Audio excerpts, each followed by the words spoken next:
بسم الله الرحمن الرحيم. السلام عليكم ورحمة الله وبركاته. اللهم صل وسلم وبارك على سيدنا نبينا مولانا محمد. waxaan rabaa in halkan ka salaamo dhammaan ummadda Soomaaliyeed meel kasto ay joogto haday noqoto dalka gudihiisa iyo dibaddaba intaba ummadda Soomaaliyeed waxaan u gudbinayaa salaanta islaamka.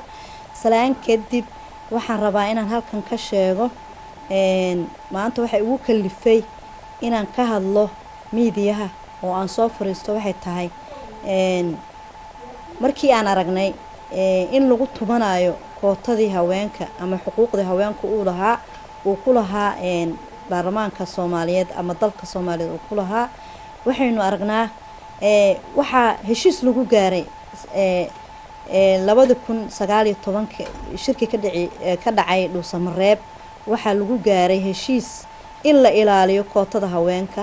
inkastoo xaq u lahayn in la yiraahdo ilaalin ma ahe waa in wax geedka go'ana in la yiraahdo ayay ahayd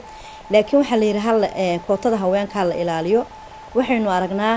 in aan haweenka xuquuqdoodii iyo kuraastoodii aan sidii la rabay ama 30% sidii la lahaa 30% dumarka kootadooda lagu ilaaliyo aan maanta la ilaalinin oo meel kasta oo ama gobolada ha noqoto ama banaadir ha noqoto in kootadii haweenka aad iyo aad loogu xadgudbay ka soo qaad waxa jira beelo 13 kursi leh oo raba inay qof kaliya dumar ka soo saaraan kursi kaliya waxa lagu lahaan kara waad garan kartaan 13 kursi marka la yiri 3 kursiba waa inay noqotaa haweenku mid inay noqdaan ugu yaraan waxa laga rabaa inay bixiyaan 4 gabdhood halkaas ayaa dumarkii kootadoodii la rabaa in la duudsiyo oo 30% halkaas ragga ay boobaan kuraasti marka baaq waxa halkan uga soo jeedinayaa dawladda Soomaaliyeed khaasatan ra'iisul wasaaraha Jamhuuriyadda Federaalka Soomaaliya isagoo ballan qaaday inuu ilaalin doono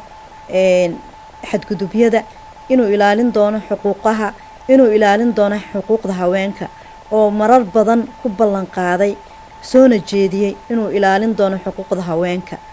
waxaan baaq u soo jeedinayaa ra'iisul wasaaraha iyo cid kasta oo ay qusayso in